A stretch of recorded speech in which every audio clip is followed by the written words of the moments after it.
let me share with you something that I see in the youth group, but I also see in the church at large, individual congregations.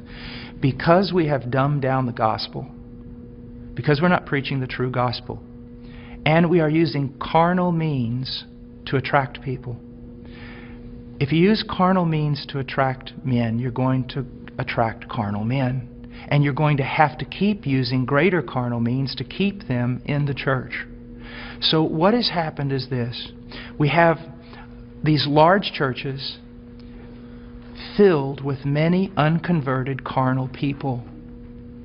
But in those churches, we also have this small group of people that honestly want Christ. And they honestly want His Word. And they honestly want to be transformed. They don't need anything else. All they need is true worship of the true God and Scripture being preached to them and lived out before them. That's what they want. Now I want to tell you the great sin of the American pastor. And this has got me in a lot of trouble, but it's true. This small group of converted people in that local church, all they want is Jesus. And all they want to do is the right thing.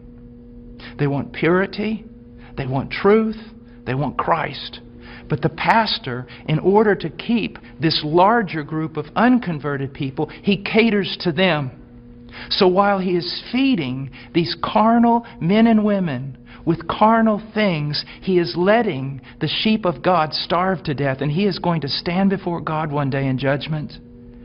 Listen, brother, if my wife was going grocery shopping, and when she was going out to her car, some men assailed her, attacked her brutally, and you walked by, and you did not want to get involved because you didn't want to cause trouble, you didn't want to put yourself in harm's way, you just wanted everything to go smooth. After all that was done, I would look for those men to deal with them. But I want you to know this, I'd look for you too. Because you had a chance to stand for my wife, my bride. And out of self-preservation or wrong ideas, you did not do it. You're just as much responsible as those men who attacked her. And that's what's happening all throughout America with pastors. It's the bride of Christ. There are sheep in all these churches, many of them, even churches that seem somewhat heretical in places. You'll usually find a group of people who truly want Christ, but the leadership is catering to the carnal and letting the bride of Christ starve to death, impoverished. And that is wrong. And there's going to be judgment for it. And the same thing is happening to the youth. I know young people that say, you know, Brother Paul, I listen to you all the time. And I said, well, what about your church? He goes, well, they don't preach this. It's not what the other young people want. And so they give them what they want. I'm starving to death. A little child of God, it would be better that a millstone be tied around your neck than you cause this little one to stumble.